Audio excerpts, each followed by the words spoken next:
Okay. What is today's topic? What do you think it is? What do you think? What could it be? What could we be talking about right now? What are you thinking? Are you thinking what I'm thinking? I think we're on the same page. I think we are. I think we're talking about money. Yes, money. Okay, let's get into money. We want to go somewhere. Where do we want to go? Ghana. Yeah, we do. The motherland. But it's going to take some money to get there. It's not free. So how are we going to do it? Because, it can cost a mint if you're not being wise with your money. Let's see how we can become a little bit more wise with our money and how we spend it. So money. What is it going to cost to get there? I know we're all going, yes, tell me. So I can't tell you what's going to cost. Can't tell you. Because why? I don't know. It's going to vary so much.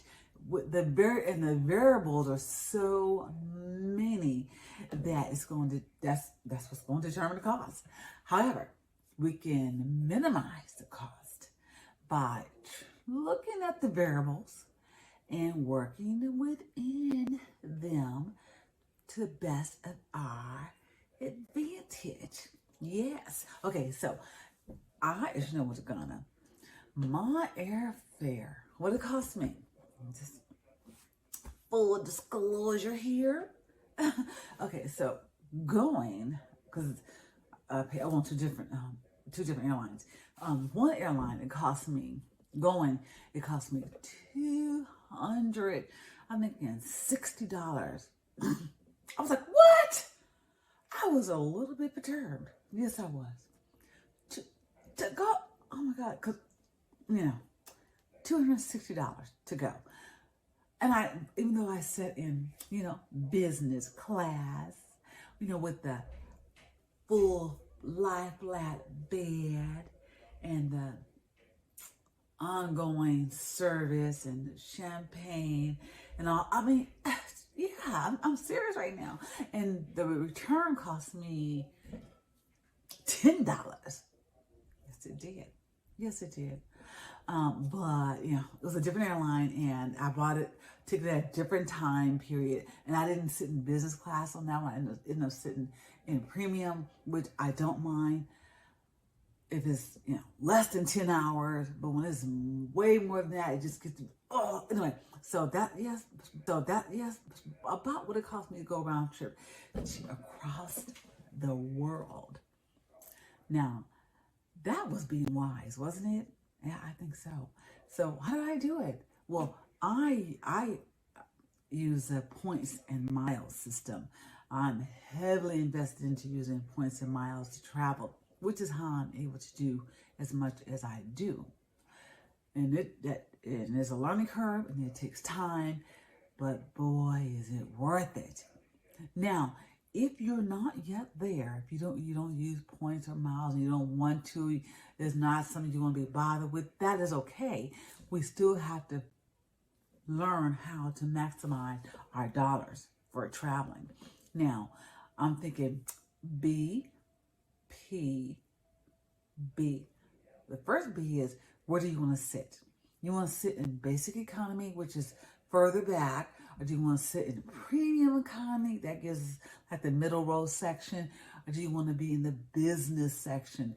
It used to be a lot of airlines always had first class and business, but now pretty much business is really taking over for quote unquote first class. There are some airlines that do still have first class, but for the most part, just business, it's premium, and there's premium economy and economy. Some airlines have 4 sections, and some getting outrageous.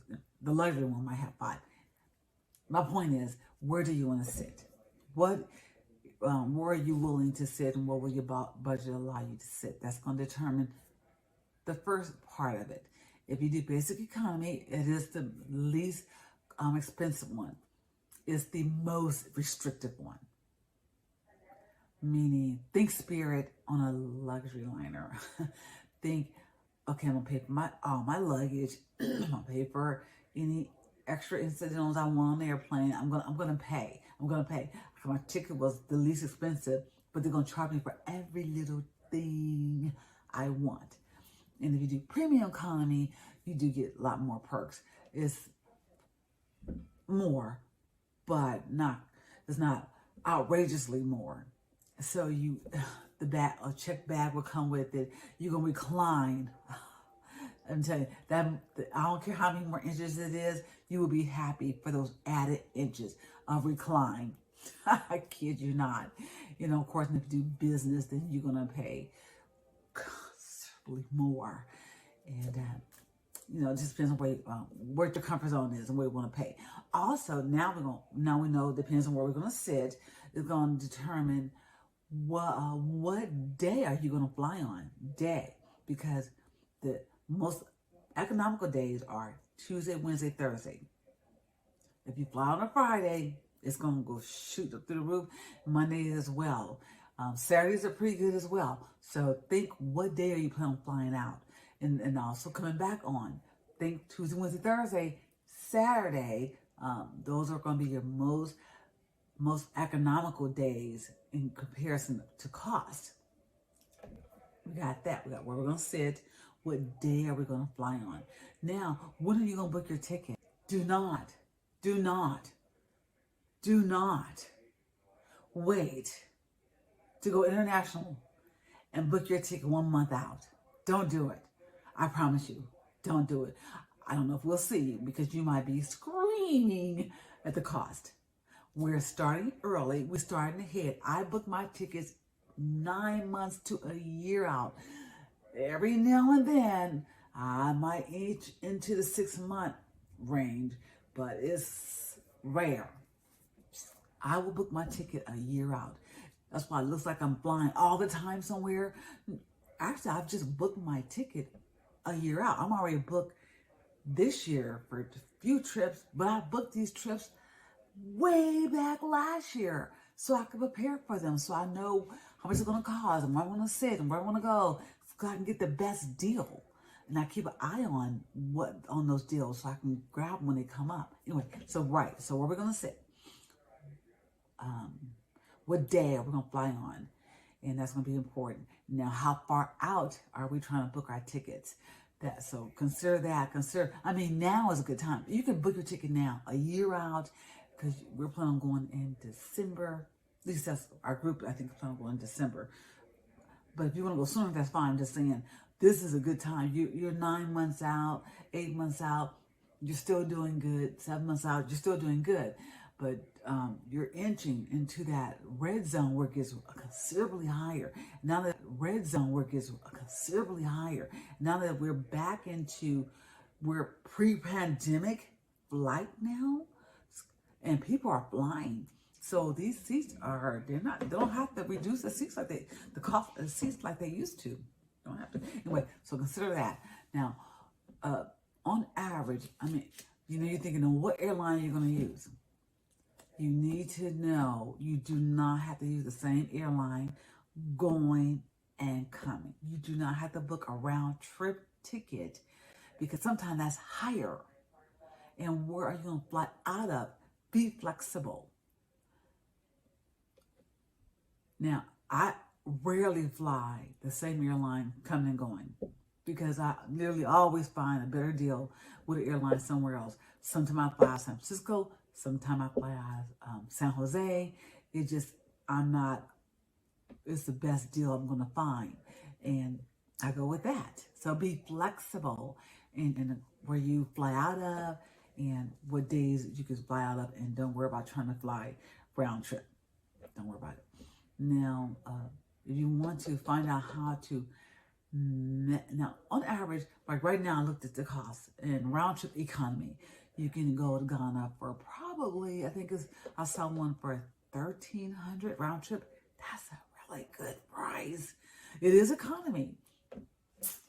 And the flights so long is about 17 hours on average. That's But most of the time you might find yourself a 20-hour, 21, 22-hour flight because there's a layover lots of times.